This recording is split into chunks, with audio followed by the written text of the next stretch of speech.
July 1978, one of Oklahoma City's darkest days for that time. 6 people were working their shift at the Sirloin Stockade when at 10:45. All right, we got a little departure from the show's general format today. There's a story in the news that certainly affected Gen X childhoods in Oklahoma.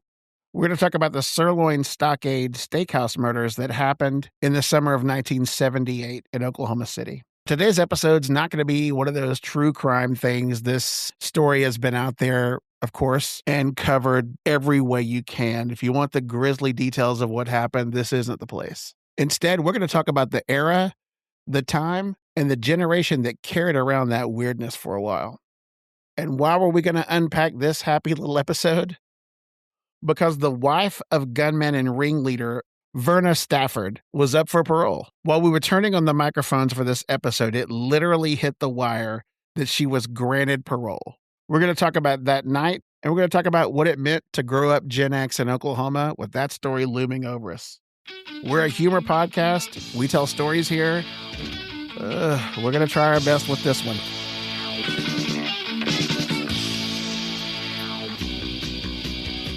Jason. Hey, man, what's going on? Man, what a quirky bit of timing we had here. We had planned this episode because she was up for parole. Turns out she got it. Wow. I've heard so many statements just from the news the last few days, just from the families. And I know we're a humor podcast, but my thoughts are with those people that have had to live with this the last, 46 years. So, yep, no doubt. Let's back up. So there was a bit of a news story here in Oklahoma. We moved to Oklahoma in the summer of 79. It seems, though, that we had missed a big story a year before that in 1978, the summer of 1978. Yeah. His piece of crap brother and their old lady stopped at a national chain of steakhouses on the south side of Oklahoma City and committed a gruesome murder. It's all over the news now because of what I said. Yep. The only surviving member of that trio is up for parole, and let's talk about it. Yep. She has been in there for how long? I guess it's 48 years. Is that correct? I don't know. I'm not, I will not do math. Well, I'll do it. I know that this year is the 48th year, so I just assume she's been locked up that whole time. So we, as children in Oklahoma City, in that era, Gen X, this was a big deal. The quick look at crime stats here. I pulled these up earlier. Hang on here. In 1976, there were 46 homicides in a state capital that spreads out far and wide. Oklahoma City is a huge city, right? Geographically.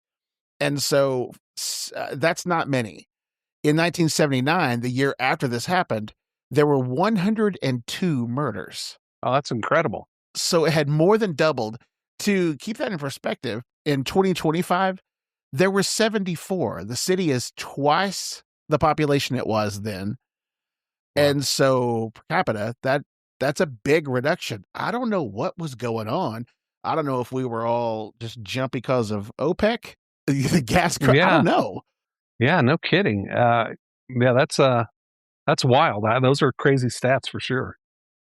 So I don't want to rehash a story that's been told 1,000 times. If you want to know what happened, there are podcasts, there are news accounts.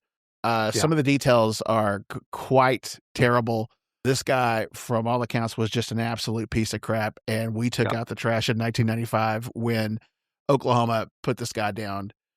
Through lethal injection. Talk about taking out the trash. God did some of that for us. It seems like the brother, it was a couple of weeks after this happened, died in a motorcycle wreck. Yep. He up in Tulsa. So he had not made it very far, but up in Tulsa. So way to be natural selection, I guess. People may not even know this restaurant anymore. Sirloin Stockade was a national chain of like family-friendly steakhouses. And if you can't quite remember, they had the famous landmark of that big plastic steer that was out in all the parking lots of these places.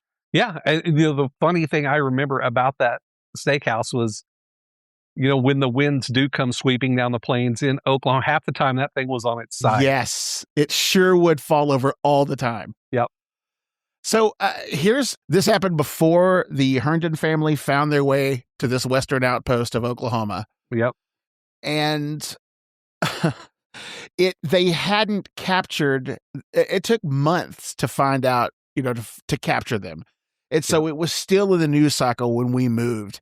Wow. And every time they showed it on the news, it was the same stock footage. It was the police cars all over that parking lot with the lights still going, paramedics, and that stupid steer, that 15-foot tall thing. And oh boy, this is terrible. I remember as a kid thinking that's bad timing there. The steer on the side had a marquee built into its side where they could put in, whatever steak they were peddling that week. Well, this one said help wanted. Wow. Several of their staff got mowed down that night. And that, what, hey, what did you know, bovine? And when did you know it? Yeah, no kidding. Are you in on this? Yeah, that's a tough, like, don't you know the district manager was racing down there to change that sign? Like we don't need this. But that at that time, though, I'm sure South Oklahoma City was growing crazy. There was a lot of people moving to South Oklahoma City, more Norman during that time. And I'm sure they did need help, even if they were fully staffed, because these Southside restaurants were going crazy about that time. So let's get a little back up. These hunks of crap started their spree earlier in the night, or actually, was that the same night? It wasn't the same night, was it? No, it was a few weeks earlier, actually. Okay. So this lovely crew started this spree earlier. That trio had driven down to Purcell. They went and parked their car on the side of I-35 near Purcell, and Verna, the lady that was just paroled, would pop the hood, stand out in the middle of I-35 because it wasn't as traveled as it is now for sure, and flag a car down of some unsuspecting folks. And the Lorenz family was passing by, and they were actually, this is terrible, they were on their way to a funeral for Mr. Lorenz's mother in North Dakota from Texas. So they had just started their journey. And anyway, she flagged them down, and it's absolutely terrible. The other two idiots jump out of the bush and overtake everybody. Man, yeah. And again, we're not going to give details here. You could look them up. They're everywhere. Accounts of this. That was particularly grisly the way that happened there. Yeah. Not of course the steakhouse is coming. And I think it's important to mention the victims here. 17-year-old David Lindsay, 16-year-old David Salzman, 17-year-old Anthony Tu, 15-year-old Terry Horst, 43-year-old Louis Zacharias, and 56-year-old Isaac Freeman were all shot to death at the restaurant. Again, you know the details, but I'm so sick of hearing this guy's name. The names we need to remember are the people who just went to work, high school kids looking for gas money for their beat up cars, and just snuffed out before they had a chance to live. Yeah, and including the Lorenz family. There was Mr. Lorenz was 38, his wife was 31, and they had a 12-year-old son. And so these people were truly sadistic.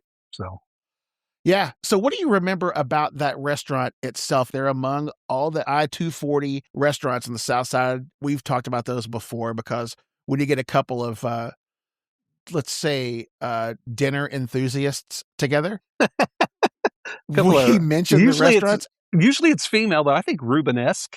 Isn't that a more a kinder way to say that about? Yeah. Plump. Portly. Yeah. So this restaurant, I have been to these restaurants before. I don't think we went to that one. Like I said, the murders happened before we had moved out to Oklahoma. And so it's something, it just wasn't real appealing to go to that place. But we've been to those before. We traveled a lot. Yeah. And it's a great restaurant. I think they had a buffet there. And of course, that the big cow welcomes you in. So. Yeah, we actually, went to church about a mile and a half from this location. I was gonna talk to the younger listeners and explain to them what this place was, and I would say it was like an old Bonanza. Oh, well, they don't know that either.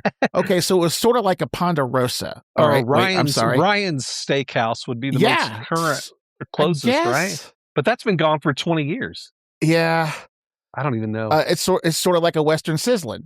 Oh, wait a minute. Yeah. So I don't know why that genre of eating had died. I don't know what happened to it. And again, to be such a big fat guy, I'm really small and petty. So I held a grudge about a sandwich enough so that we made a podcast episode about That's it. true.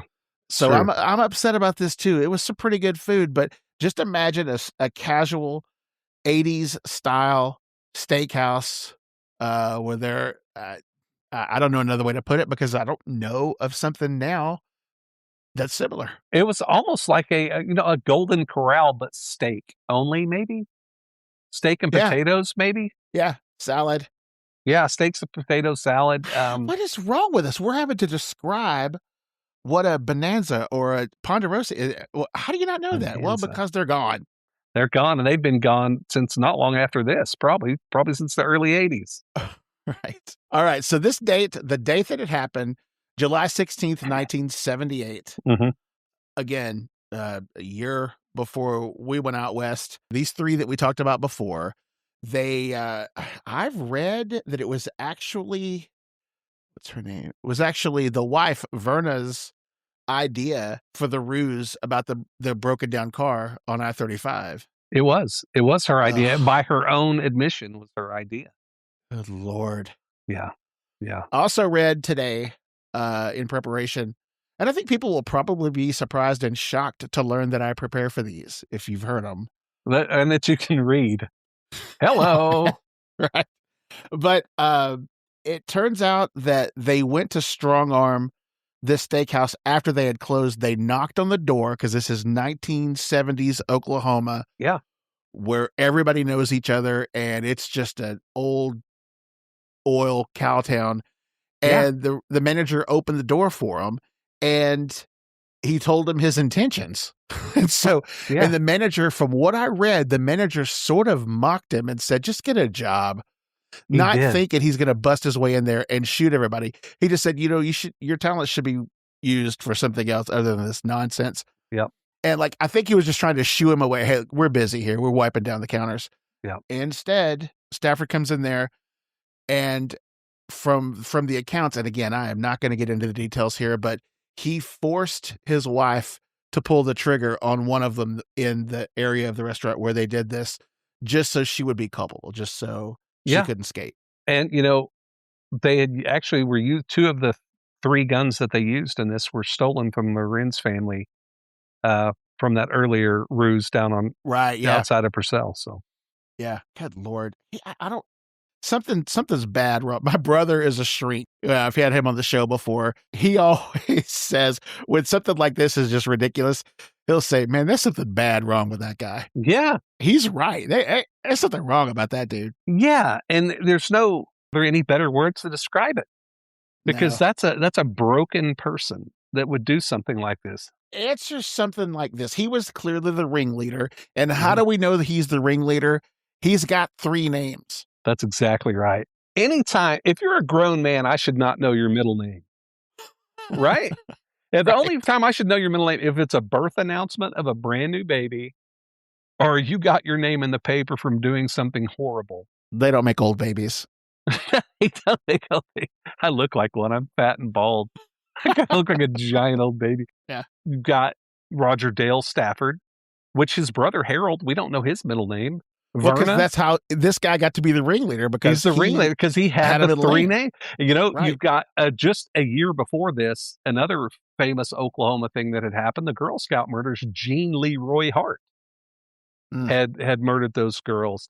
And then you've got, Henry Lee Lucas, John Wayne Gacy, James Earl Ray, right? God. Lee Harvey Oswald.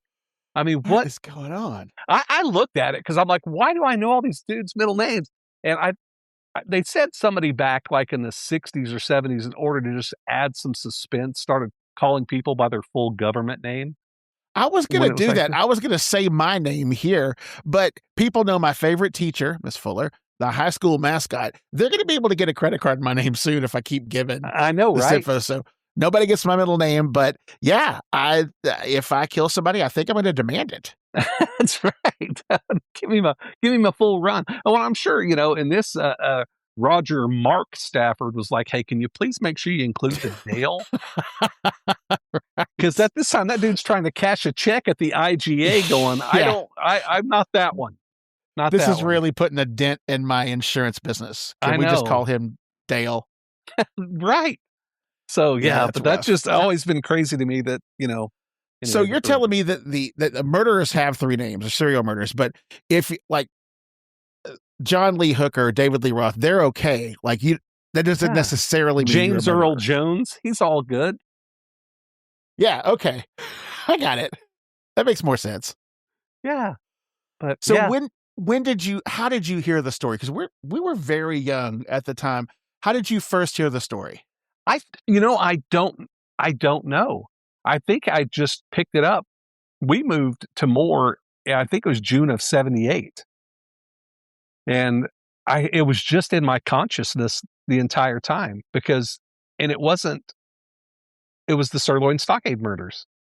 It was just a thing that was like furniture, not to downplay it at all, but it was something that had just always been there since I could remember. And, so it was just part of the scenery. Honestly, it was just part of probably like, when a Thunder player moves here and we have the bombing memorial, or something like that. It's just something that is part of the city when you got here. So I don't know, but the trial, those aren't quick. So I went from being 5 years old to 6 or 7 years old by the time the trials and all that kind of stuff were done. So I think I just picked it up. My mom was just transfixed by this thing. She was fascinated. She mentioned this guy's name all the time. Every time we would pass the place, Mom would look at it and like shake her head like, how do people go in there? Yeah. And like it captured, well, think about it. My mom was in her 30s, a 30-ish white suburban woman. They kind of are the audience to true crime podcasts now. Well, they are, and me too. I have listened to every true crime podcast you could possibly listen to. And I think probably just like your mother, when I listen, I'm like, it's not a morbid curiosity. Maybe it is that just wonder what would lead somebody to do something like this. What makes a person like this tick? I think I heard it from my parents. Like they were I overheard them talking, and we'd see it on the news, of course, because as they were looking for him, and I think they had recently just caught him when I moved there. I don't know. It was certainly in the news, and they kept showing that footage of that night, and it would say, file footage or whatever. And like you mentioned, it coupled with the Girl Scout murders, and then, good Lord, the disappearance at the state fair. It just seemed like a dangerous place, and it wasn't. It wasn't at all, but you're right. And all those happened over the course of a couple of years. And, I remember the first day we moved to Moore, I had a green machine. Do you remember those? Of course I do. Oh, they were the greatest. Anyway, I was listen trying to me. Hang on, hold on. I know this is off topic here, but I am not going to hear you badmouthing how poor you were. You had a green machine and Jordans later? Yeah, and we got a motorcycle the same year we got the Jordans, so chew on that. But never liked you. I was trying to keep up with my brother, who's 19 months older. Him and the kid across the street became instant buddies, and he was going to show us around the neighborhood. Well, I'm on a green machine. I got lost. I had a big wheel with of course, it had the flat front tire. Oh, of course.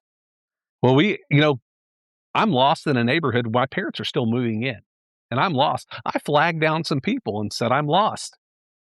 I'm 5 years old, almost 5 years old, and flagged these people down, and they drove us up and down every street. Now, if your child that went from, hey, flag down someone because people are here to help, right? Yeah. To don't talk to strangers really quick. Hey, that might be what got the manager. Well, hang on. Let me back up here. That's not what got the manager of the steakhouse killed. He was killed because just some demonic jackass decided that he was going to die that night. So it's not his fault, but that might have been the catalyst when he jokingly just decided, get out of here, we're busy, to that guy that was going to rob them, not knowing he was just the embodiment of evil, would come in there and destroy lives.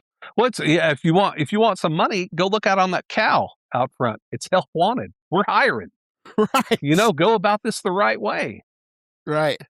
Yeah, and that's what let's see, 79. So that guy was born in the late 30s. Yeah. That was still a young man at the time. That's the sensibilities. He said, "Hey, get out of here." Go Yeah. scram you. So Right. he didn't. No, he didn't. Cash on hand was the thing, and that made these restaurants really susceptible to this type of a thing. But there are several Yeah. copycats that later on, the Burger Chef murders is another one where a bunch of teenage kids were closing and something like this happened. The guy netted over $1,300 from just a quick hit like this. Can we not call it like that, like a P&L list, how he's doing this week? He netted over that. That's unsavory. But now it's terrible. But $1,300 is now you go in, you're going to get a whole bunch of credit card receipts in $12, Right. So, some used gift cards. Right. That's exactly it. So it's just, it was a time that lent itself to people like this doing those things. So, The judge that sentenced him, I read excerpts from that. He said, "This was a spree killing. You were having fun. You could have made more money selling drugs or stealing cars." yeah. He said that in court, and he's right. In my studies for this, which is just kind of a bleak thing to study, but Yeah.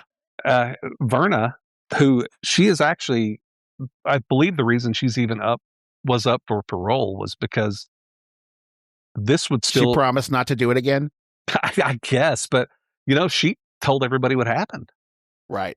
And she, step by step, what happened, and actually went on to implicate him in up to 30 more murders that were kind of like this. Yeah, there were some, they believe, in Arkansas and Alabama, and perhaps. Yeah. So you're right. So, yeah.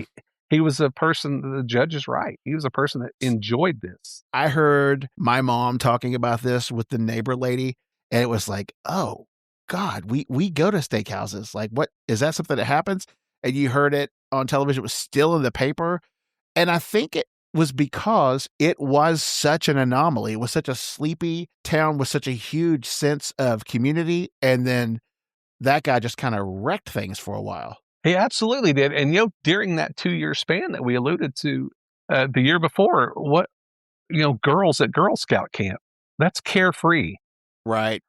Sitting down to have a meal with your family is carefree. There should be no weight on you. But, we didn't have the thing like now. And again, I'm not comparing the two groups at all. It's just how it was. I'm just pulling back the curtain and pointing. And then, if you want to go talk to your dad about it, it was like, yeah, man, that's a shame. Don't touch a thermostat. Get out here and play. Yeah. Right. Yeah. Yeah. But, we go back to, you look now at the girls from the fair, and 13-year-old girls dropped off, and their parents will come, this is before cell phones and Life 360 tracking and all of these things that used to be, it was an innocence lost really quickly. Yeah. Hey, and that's not anything on old Mick Herndon there. That's just how things operated back then. We got to move on. Dad was in the exact same, Dad was the age of that manager, or within a couple of years. And so, what do? You keep your head down. I guess we find another steakhouse to eat at, but we're going to go to a steakhouse. Yeah. So the difference is, I think now we weren't necessarily tougher. I think we probably were, but there wasn't a constant processing of everything publicly. There wasn't 400 comments on a news post on Facebook. Right. And we didn't have 19 angles of the same event for everybody had a cell phone. You heard something horrible, and then the news went off, and then Carson's on. Yeah. You know what? You see kids now having the mental health issues that they do. Mm-hmm. I think our parents got it right, because the saturation wasn't there, and they'd kick our butts outside to go play and get some sunlight. Yeah. And the kids weren't in their rooms, buried in their phones, going through these doom news cycles all the time. Yeah, absolutely. It was, get out and get after it. And, stop living in a fishbowl, just consuming information all the time, where everything that happens affects you. We did, something that happened across town didn't affect me. Right. That's exactly right. That is dead on. This place is where teenagers worked. Yeah. It wasn't some fancy faraway city. It wasn't some abandoned building where some bad stuff happened. This was on a highway that if you're headed from the airport to Crossroads Mall, you look to your right after Pennsylvania Avenue, and there's that building every time you passed it.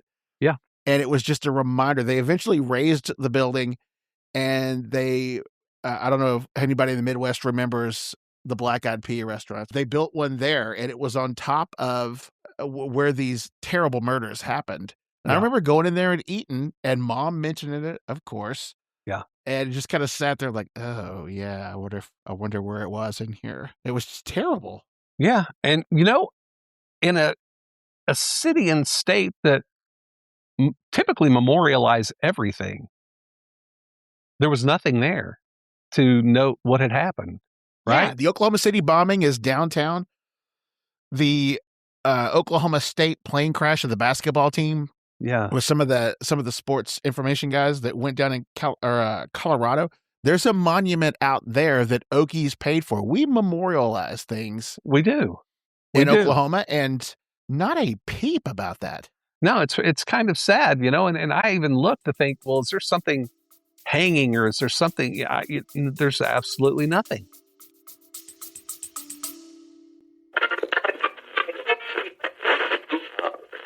You know that box in the closet? It's the one filled with old VHS tapes and reels and photos and slides that you just keep telling yourself you're going to do something with someday? Yeah, that box. Well, there's a good chance some of your favorite memories are sitting in that box. Your kids when they were little, Christmas mornings, vacations, birthday parties, and people you haven't seen in a real long time. Well, here's the problem. Those tapes aren't built to last forever, and that's where Digitize Center comes in. They take those old tapes and reels and photos and slides, and they turn them into high-quality digital files that you can actually watch, and then you can share them and enjoy them all over again. And with thousands of 5-star reviews, they've helped people all over the country preserve memories and moments that they never want to lose. Go to digitizecenter.com and use promo code FREENIGHTS for 60% off your order. That's free nights for 60% off. Don't let your best memories stay trapped in a box. Digitize them, save them, and share them. Digitize Center, because some things are worth keeping forever.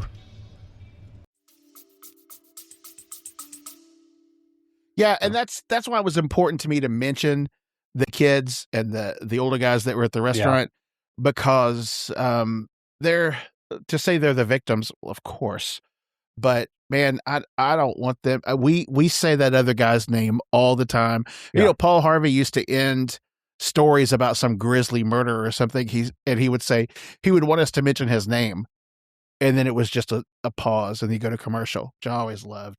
Yeah.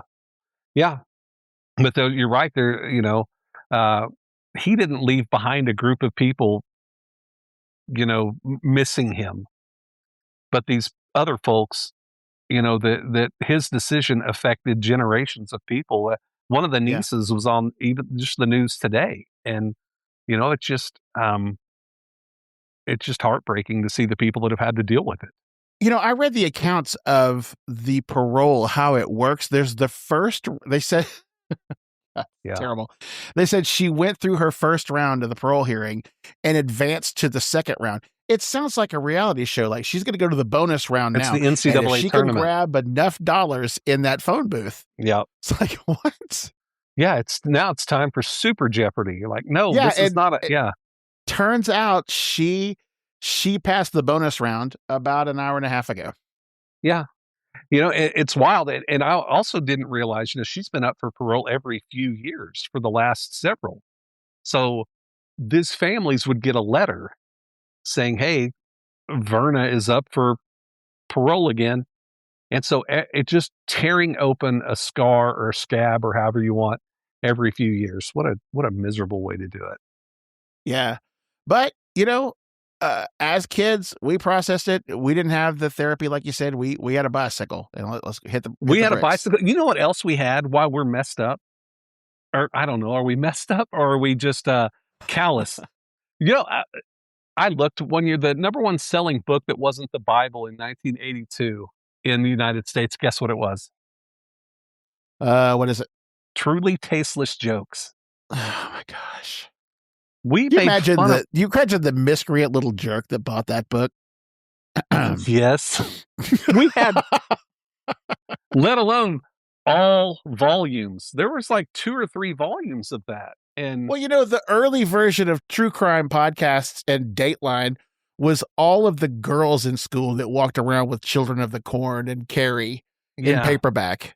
yeah, They're like, Flowers in the Attic, all this weird yes. stuff. You're just like, you're a little twisted, but yeah, there was just just crazy. Well, and slasher films in around this time became really, 78 to 83 was all the Halloweens and Friday the 13th and all their copycat movies. It was just kind of a, not that we're desensitized to it, I guess, but it may be a little bit why we're callous to some of this stuff. Yeah, it kind of just took away something to, and everybody's a wide-eyed optimist when they're a toddler. Everything's great. Yeah. And then you chip away at those. And I think the rule in life is to get to old age without having all of it gone. Right. But this was part of it, man. We had, this restaurant that church people would go to on Sundays and first dates during the week, pimply kids sitting there ordering the cheapest steak they could find. And it was just a part of that culture back then. I don't think you get that now. We covered that earlier, but the plastic steer, the trays that you took to your table, it was a cool place. It was a very stylized picture of that era. Yeah. But more power to it, man. I miss that. I miss what jerks like that took from us. Yeah. Because whether or not you've noticed it, it's inched away, and it is a slow erosion of those things. But my wife and I were talking about this in preparation for this. My kids now, we just assume you play in the backyard. Because there's just and we're not doing them any favors, for learning how to stay out of the street and do those type of things. But it's just, man, where we can see it, we've got cameras on the house. We've got all these steps that people left their doors unlocked, their cars unlocked. Again, going back to the fair, they would drop 2 13-year-olds off and tell you, we'll be back to get you, whatever time. It's just, there's just so much change that we wouldn't even fathom doing something like that now. That's true. Well, look, Verna Stafford has certainly done a lot of time. I'm sure it wasn't pleasant, but my God, when you read the details of what she did, people make bad choices. People make terrible choices in life. I have been such a recipient of grace from people that I've wronged, and I've made some terrible mistakes, and I've paid for them, and I should have. And sometimes, frankly, I haven't gotten what I've deserved on things. Yeah. But Chad Goucher made the great point during the Porterfield episode about our 8th grade teacher that decided to go home and beat his wife to death with a bat. Yeah. He said, "Look, I'm for redemption, but I didn't spend a lot of time in prison. I kind of feel this way about her. I wouldn't mind if one day she got out, if she could tell her story, if there was some kind of redemption to it. But man, this one's hard to swallow. I don't know. I think there can be redemption while you're still in prison. Yeah. I think it's punitive. I think, hey, you did something and you should not be able to walk around us and regular people for the rest of your life. Yeah. No, I know there's no doubt about that. I know there is still a societal urge to be more lenient with females, and I get that by their nature. They're, I don't care if anybody grasps about this. They're nurturers. Ronald Reagan said we would still be living in caves without women. They civilized us, and there's some truth to that. Well, the hand that rocks the cradle rules the world. That's it. No doubt. And so my first thought is, man, if she got tied up with the wrong guy when she was younger, and she's done her time, and then I read about what happened, like, yeah. No. You can, there's, if she's turned a corner, there's work to be done on the inside. And truthfully, I know the Shawshank Redemption's a movie, but you see somebody that, gets out, and how will she adjust? Yeah. Is she going to inscribe her name above a door jam? I know, and kick the chair out from under. But you wonder, there's cell phones now, debit cards, credit cards, it just, I think, maybe just leave her where she's at. I don't know. Yeah, I know.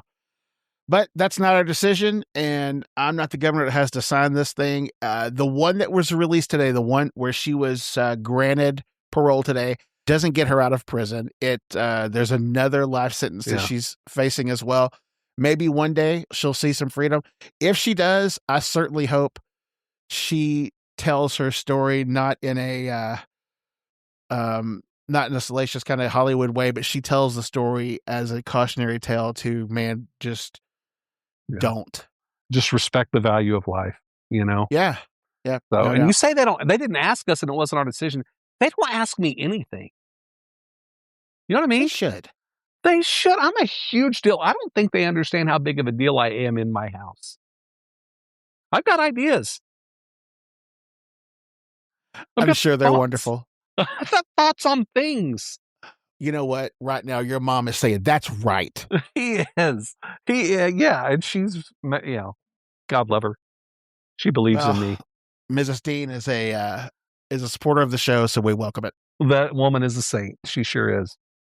All right. Well, that's it. I think we did it. Again, we're a Gen X humor podcast. It's a news story that is very relevant to where we grew up. It's a story about the suburbs of growing up in Oklahoma City. That's part of the deal, man. That's it. It's in the DNA of the city we grew up in, and you can't really change that. So crazy. Well, I'm going to keep my eye on Jennifer Jason Leigh. That's right. I'm like David Allen Coe. Yeah. Somebody, we're watching you. I think that problem took care of itself last year. I think he's dead? He's room temp. I think so. Oh, that's a stinger. I had no idea. I've never bought an album, but I just was looking for 3 named people. And all right, David Lee Roth. Michael Martin Murphy. Is he a murderer? Sarah Jessica Parker. We're keeping an eye on you, Ferris Bueller's I don't trust wife. any of these people now. No, heavens no! I shouldn't know your middle name unless you're a baby. What's the deal with that though? I mean, could you imagine like having John Wayne Gacy at your birthday party? Like he comes in a little bit drunk. He's got his makeup messed up. You're like, hey, who's a birthday boy? I might not hire him. I don't know. I just think about the clown from Uncle Buck. Remember that gets punched in the nose? That's I don't know, man. All right. That's it. That's the story. We handled it the best we could. For more information, find a library that's still open or do like a normal person and crack open your computer and read about it online. That's right. And for the people that I hang out with, go to your library. I'm so sick of hearing about your Mensa meetings. Get your propeller hat. We're meeting at the zoo. All right. Well done, bud. Appreciate you, brother. I've got ideas. The show's over, and I don't know what to do with myself till next Friday. You could spend hours making your own free nights and weekends t-shirts and coffee mugs, but now there's a better way. There's got to be a better way. Yeah, I just said that. Oh, I didn't know what that meant. A quality industrial sewing machine could cost more than $20,000 probably. Would you pay $200 for a gorgeous free nights and weekends magnet? I would. Probably. I guess. Not with this special offer, you won't. Follow the FNAW swag link on this player, and you'll spend a fraction of that on quality FNAW merchandise you crave. No more downloading sketchy copies of design software. No more blacking out with rage, trying to get the typeset all lined up perfectly. We do all that. Follow the link for the finest t-shirts, mugs, koozies, and tumblers, and support the show. Operators are standing by.